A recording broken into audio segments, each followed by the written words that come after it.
was well deep, that was. Shit. I feel a bit emotional. I really enjoyed that. Cool. I've never said any of that out loud.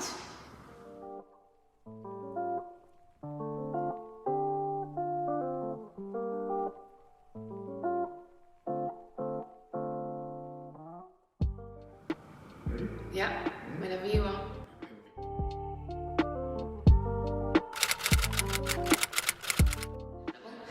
When I first started, I didn't really know what I was doing. I didn't. I just kind of got pulled into a girl band, and we just were singing covers, and it was stuff that I wouldn't actually really sing. So we're singing a lot of indie stuff. So that was kind of who I was when I started. But then I'd always loved R&B and pop. And then I feel like as I started spending more time with other musicians and songwriters and producers, my sound kind of changed because it became more of what I wanted instead of what I felt like I had to do. How frustrating is it to love music so much, but to be covering other people's music rather than creating your first thing? Oh my god, that was a very good question. Alright, so being creative is a gift in itself. And being able to be creative in a way that you want to be is an absolute blessing, because not everybody gets to do it. I think that a lot of creative people take that for granted.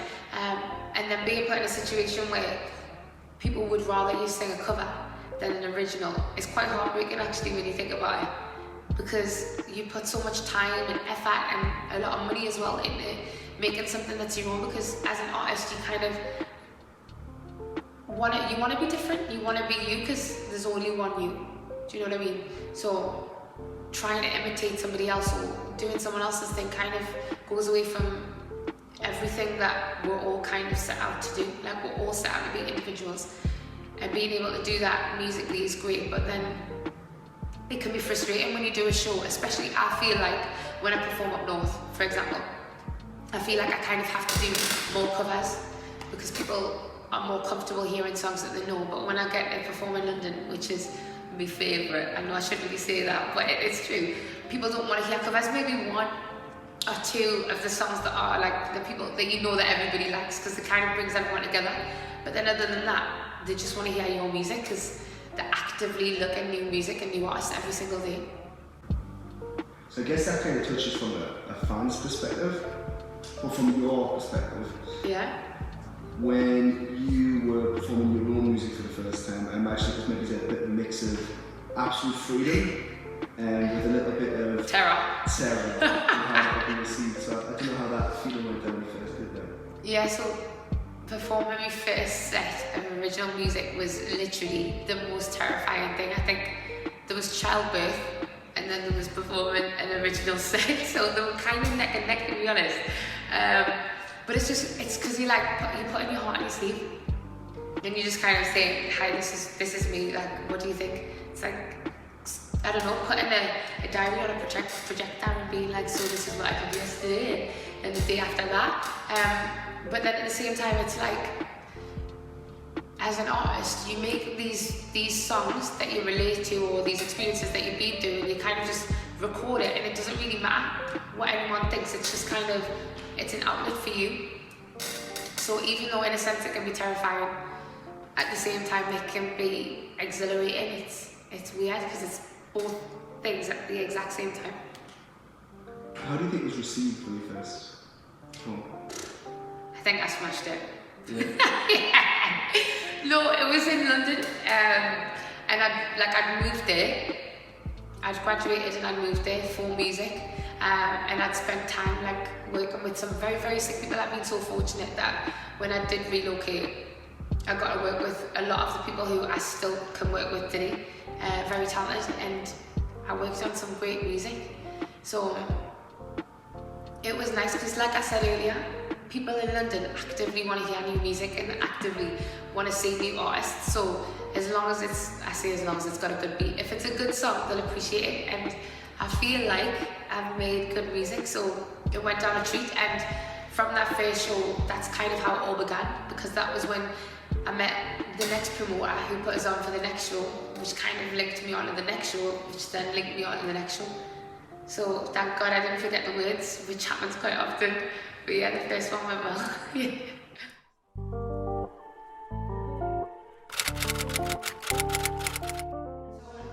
feel like over time, creating a song has changed. So in the beginning, I just kind of sat there, and my process would just be sit with a pen and paper, press play on the music, and see how I felt, and then kind of go on with it. But I feel like as time's progressed, my process has changed. So now I like to work with songwriters. I love bouncing ideas off different people, just because I feel like when you're just in that one room and you're in this one zone, listening to one thing, it's kind of just like a one-way road, and it can't really move anywhere. And I feel like with the 3.5 minutes that you have for a song, so much can happen, and it can be so exciting. So I feel like if I can bring more people into that process, then why wouldn't I? So now I always like to call in like a songwriter, and then I'll be like, right, okay, this is how I'm feeling today. Like I'm feeling like this, or you won't believe what happened the other day, or you won't believe what somebody sent us on WhatsApp earlier.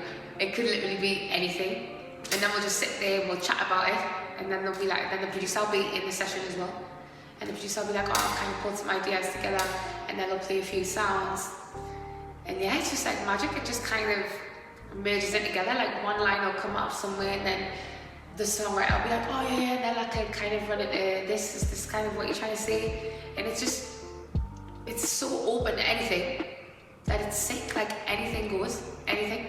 And then obviously if halfway through I hit a block and I'm like, nah, it's not really working, we'll just go out for something to eat, or we'll go out for a walk. I was in a session in London last weekend, we were like halfway through, and I felt like I just couldn't get to this next point, so we just went for like a walk around the marshes, went to Tesco's, I got some spinach, I got some popcorn, some watermelon, and we just sat there for hours just chatting nonsense. Then we went back to the studio and did another 6 hours and came out with a banger, I think.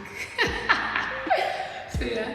Cool. I guess these ones that you've down are kind of just playing off what we're saying here, but I'm a massive fan of music myself, and particularly hip hop and rap. And recently, there's obviously always been the big debate around songwriters and writing your lyrics, you know, Drake, Quentin Miller, that sort of situation.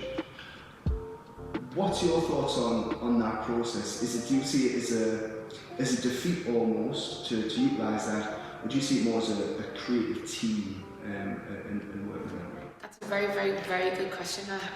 Okay, so I feel like right now a lot of people think that if somebody else is writing stuff, so I remember seeing on Twitter people going mad because Drake had more verse. This is Drake, King Drake that we're talking about, by the way. And everyone was like, oh, I can't respect him anymore, Drake didn't write it, da da da da da, like how we're talking about his son and it's not even him who wrote it. And I don't know, I feel like that saying that Drake isn't who he is because he didn't write that verse is absolute rubbish. I feel like songwriters need to be taken away and really admired in an art form in their own sense, because being a songwriter is a massive thing. Like being a rapper is a massive thing, being a singer is a massive thing. Like you can't overlook a songwriter. Like it's huge. Like the songwriters are who's making the money, the songwriters are who's making the song. Like the songwriters are, they're so important in the process, and I feel like you can't just sprinkle out the whole line of artists and say, yeah, we're all songwriters. Yeah, you can all write something, but you can't all class yourselves as songwriters because it's an art form. Like you can't all say you've all got A stars in English. You don't even need to necessarily have got an A star in English, but there's an art to pulling together a song and the right words at the right times. And I feel like to say that an artist isn't really an artist for songwriting, that's a fair thing to say. If that's how you feel, that's how you feel. But I feel like people need to appreciate that a songwriter is a person in themselves, and not every artist is a songwriter. Like I can write a song, I've wrote many, but that person who is a songwriter is definitely better at doing it than me. And I feel like that's why when I make a song now, I like to work with songwriters, because I feel like I want to learn from you. I want to see your way of thinking. I want to see how you put this song together, or how you see it, because how you see it and how I see it are two completely different things. And I think it's magic being able to work with them. And I feel like artists that have songwriters write their music should 100% be a part of the process, because a lot aren't, and I feel like they're missing out massively. But I feel like if you combine the two, then the possibilities are endless, because you never know what you're going to come out with. Like some things, like the songwriters that I've worked with who have published for so many artists, like they might not be able to think of that one word that I could think of, because I'm not really thinking that much. Like I think it was on Low Life, when we recorded Low Life, there was one phrase that the songwriter couldn't put together, and I was like, oh yeah, we should just say dead that. Literally dead that. That's like the least complicated thing I could have put together, but I was like, just say dead that, and it worked so much better. So I feel like pulling the two together is, I think it's the way forward. If somebody thinks it's defeat, fair dues, but I feel like at the end of the day, it doesn't matter what anyone thinks. Do you know what I mean? It's your process and it's your project and it's your baby, so what do I care what the next man's got to say?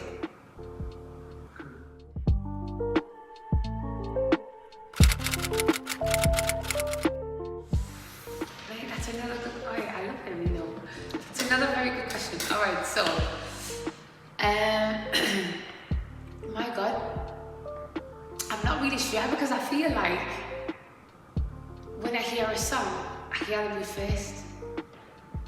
Obviously, because depending on the song, if the beat's the first thing I hear, that's obviously the first thing I hear. And I feel like if the beat is as sick as it should be, that's kind of what carries the song. Because I feel like sometimes songs are so badly written or so averagely sang, they're still bad because the beat is so good. And I feel like, yeah, so I feel like the producer's kind of carrying it in a sense. What one does it go with either? Yeah, but then they kind of go hand in hand, don't they? But then at the same time, I feel like if it's a dead beat, it's a rubbish song. I agree. So I've listened to like loads of songs. I've got some songs that I found just because the vocals in them maybe mean something to me. Yeah. In some ways, they say that the lyrics are absolute trash, but the beat's just so hard that you can't ignore it.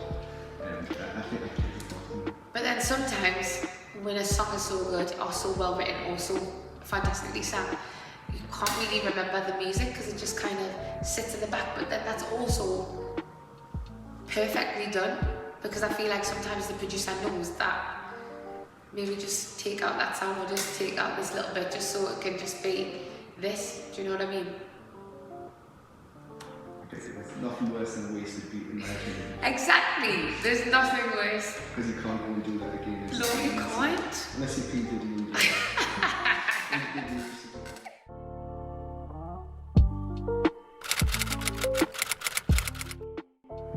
I feel like that's the most terrifying thing about music. Just the thoughts of how it could be, or like on the bigger scale, what would life be like? But then this is why I love Beyonce so much, because I feel like she is the height of success. And I feel like we don't really see the rest.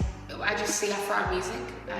And I respect that so much because I feel like that's what I would want if I was to reach that level. I wouldn't want it to be like a blurred line, or I wouldn't want to feel like there's an invasion of privacy because I'm this artist. I feel like she'd be able to balance the two so well. And I think that that's why I respect her so much. But it just terrifies at the thought that I wouldn't have a private life, because my family is absolutely everything to me. I literally spend every single day with them. Literally every single day. I live 5 minutes away from my mum. Me and my sister live in the same estate, so we're literally together every single day. And to think, imagine something like somebody being there and seeing everything and hearing everything, it does terrify us, because that's huge, you know what I mean? Aside from the music, there's two parts of it. There's Jamilah the artist, but then there's just Jamilah as well. And I feel like every artist should be able to be these two people at the same time. Do you know what I mean? Like somebody with any other job, like say like my part-time jobs when I worked in Nando's, do you know what I mean? I was able to still be a girl in Nando's, but also Jamilah at home. So I feel like just because I do music, why can I not still do the same thing, regardless of at what level?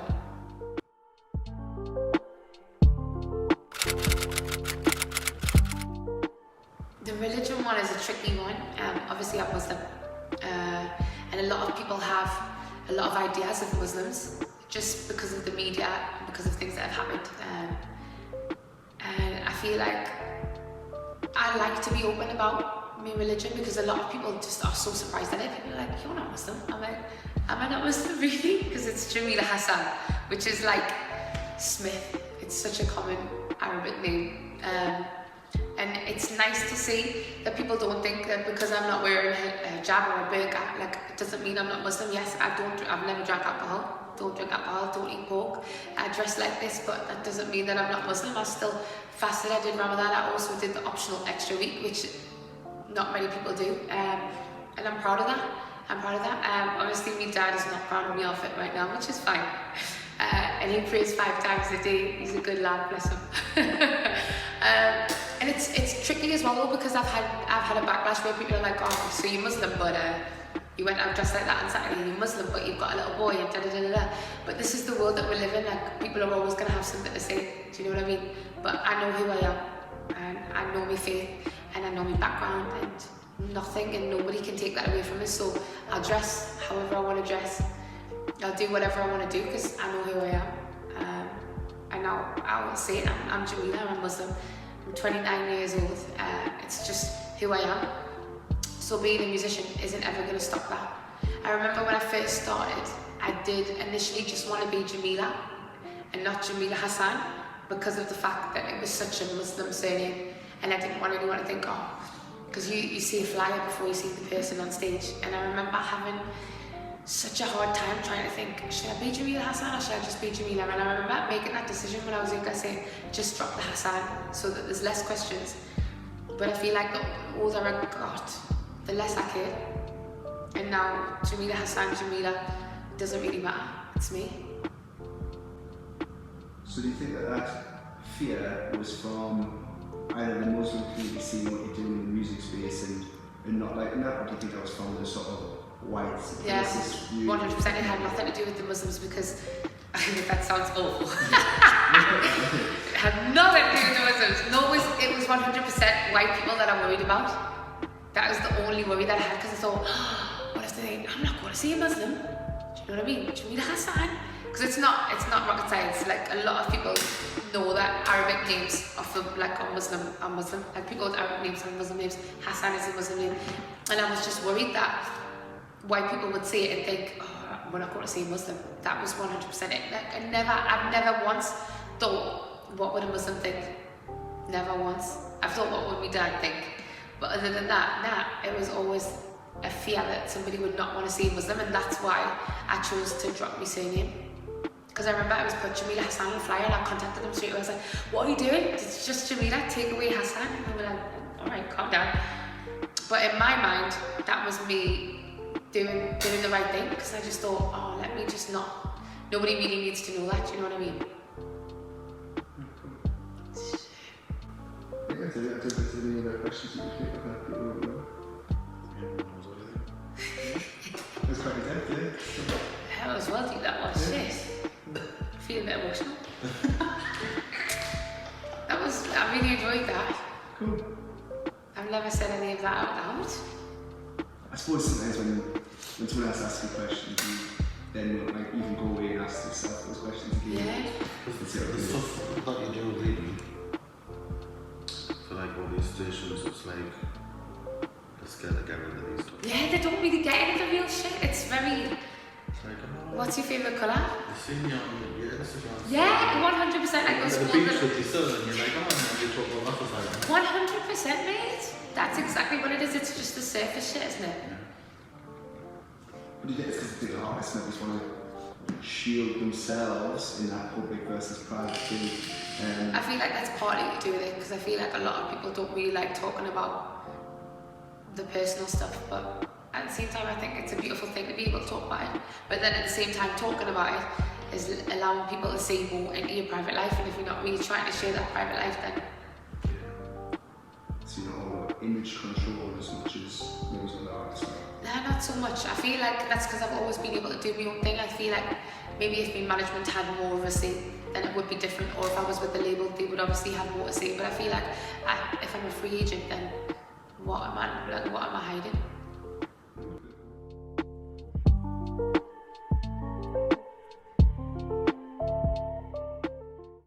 I appreciate that you were dead over there. Anytime. Okay. What time now? Quarter what? 9. 9:15. We've got 15 minutes left. Sorry, mate. No, fine. What do you think? Worth it?